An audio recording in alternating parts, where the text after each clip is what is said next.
তাহার প্রতিপালক যখন তাহাকে বলিয়াছিলেন, আত্মসমর্পণ করো, সে বলিয়াছিল, জগৎ সমূহের প্রতিপালকের নিকট আত্মসমর্পণ করিলাম।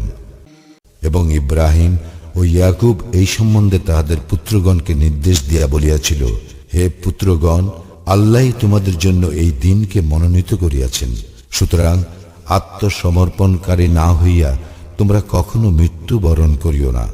ইয়াকুবের নিকট যখন মৃত্যু আসিয়াছিল, তোমরা কি তখন উপস্থিত ছিলে? সে যখন পুত্রগণকে জিজ্ঞাসা করিয়াছিল, আমার পরে তোমরা কিসের ইবাদত করিবে? তাহারা তখন বলিয়াছিল, আমরা আপনার ইলাহ এবং আপনার পিতৃপুরুষ ইব্রাহিম, ইসমাইল ও ইসাকের ইলাহ এরই ইবাদত করিব।